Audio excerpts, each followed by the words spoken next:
ay rated PG. Patnubay at gabay ng magulang ay kailangan sa mga batang manonood.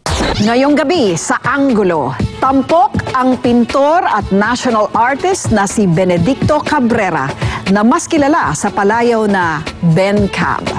Estudyante pa lamang siya sa Universidad ng Pilipinas ay nakitaan na siya ng talento sa pagguhit at pagpinta.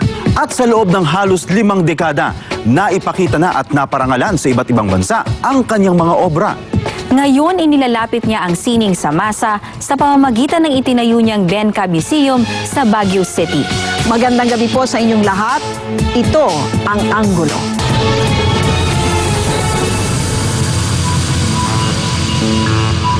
Nilibot na ni Ben Cab ang buong mundo at napuri siya sa iba't ibang bansa dahil sa kanyang mga obra. Sa pagdaan ng panahon, nakilala ang mga obra ni Ben Cab na sumasalamin sa mga nagaganap sa lipunan at mga isyong kinakaharap ng taong bayan.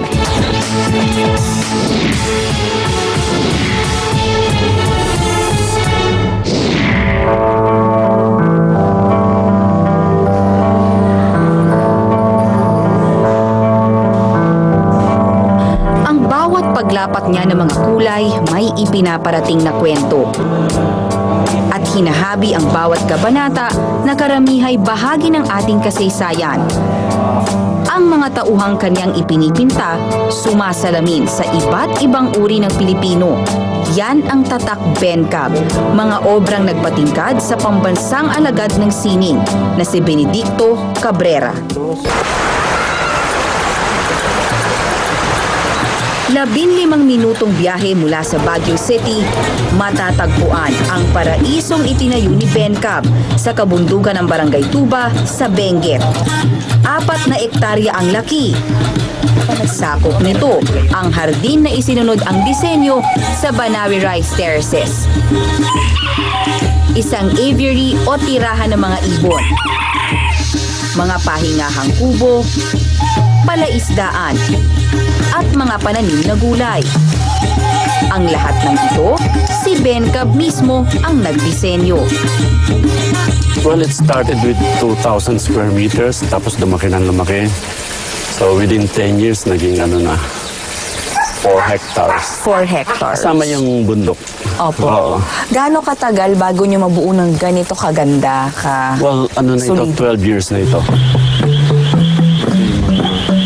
Handa na sana akong mag-relax, pero napasabak ako sa hamon ni Ben Cab. Kaya tayo sa bundok? Sige, sir. Game. Sir, ito talagang kailangan ipagawa para makatawid kayo. Oo, papagawa ko. Pagtanda ko, Kasama namin ni Ben Cab paakyat ng bundok ang makulit at maliksi niyang alagang aso na si Sideways. Ang pag-akyat sa bundok ni Ben Cab kasama ang kanyang aso ay parte ng pang-araw-araw niyang ehersisyo. ito yung namin, eco trail. Sa pamamagitan daw nito, nakakakuha si Ben Cab ng inspirasyon para sa kanyang mga ipinipinta. So sir, ito na yung top. Hindi pa. Hindi pa? Ang taas na nito ha. Gandun. Tumatambay ba kayo dito, sir? Sa umaga at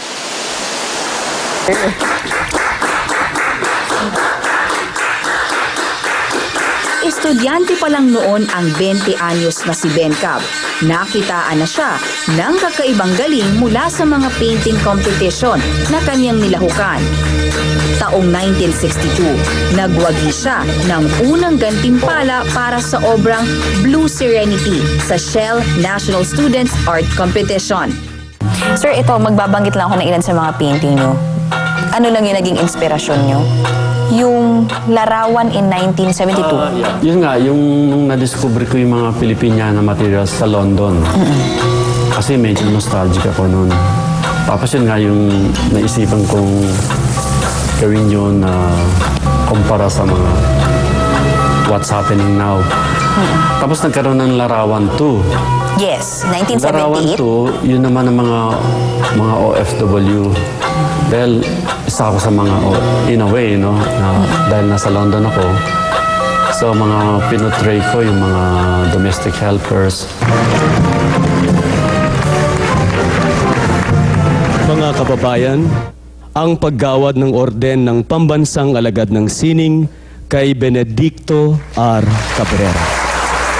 Noong taong 2006, hindi na ikinabulat ng lahat nang hirangin siyang national artist o pambansang alagad ng sining para sa visual arts.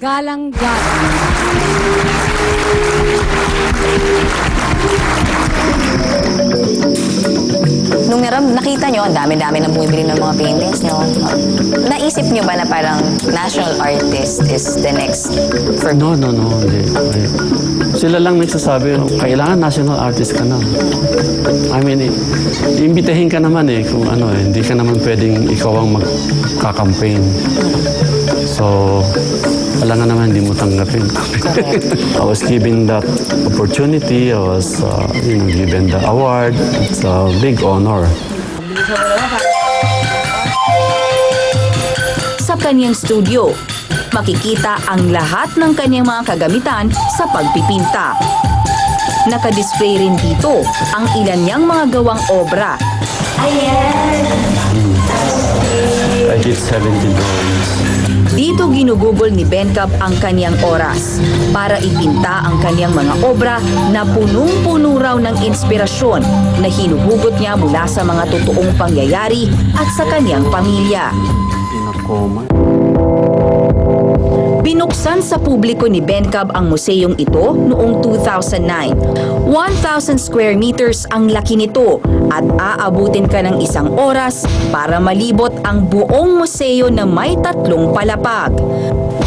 Bihirang-bihira ang ganito kagandang museo sa Pilipinas, kaya't mahalagang ambag ito ni Bencab upang mapalapit ang tao sa sining.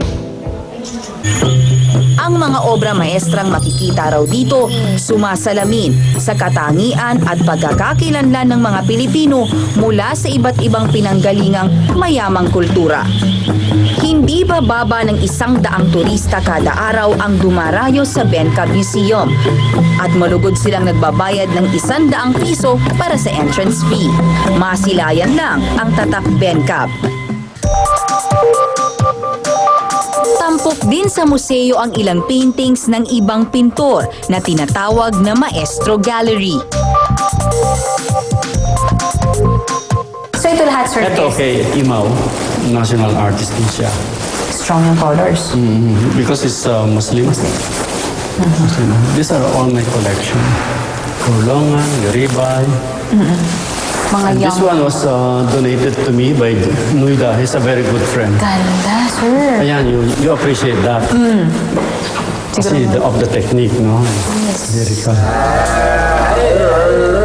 Sa Cordillera Gallery ng museo, makikita naman ang koleksyon ni Bencab ng mga bulul.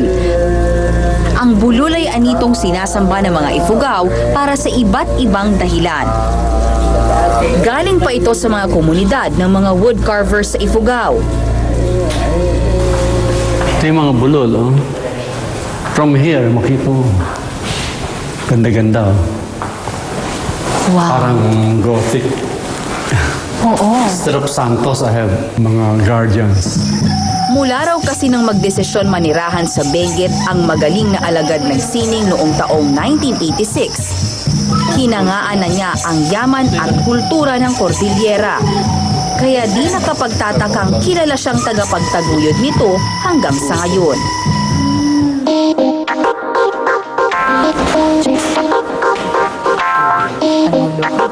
Ito yung bahagi ng museum na kung tawagin ay Bencab Gallery. So lahat ng nakikita nating paintings dito, gawa mismo ng national artist na si Bencab. Ayon sa kanya, ito na lang yung natira nung sa dami ng kanyang mga gawa dahil karamihan nga sa mga yon nabenta na.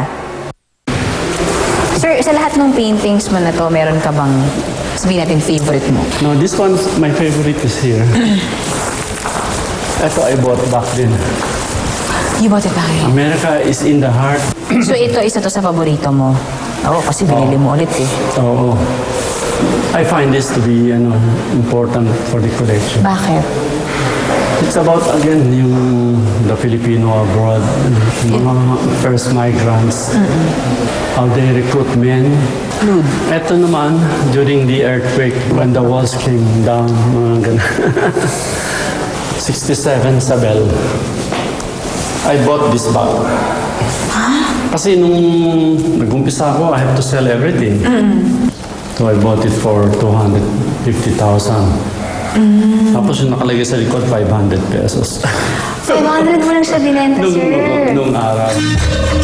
Malaking halaga ang kinailangan upang itayo ang lugar na ito.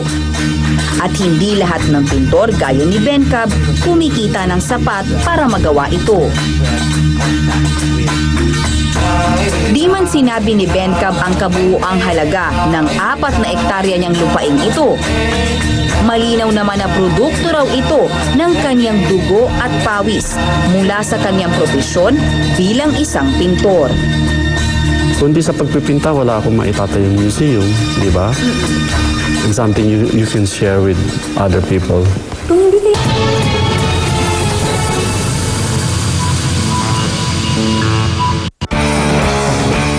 Don't go away, magbabalik ang Anggulo.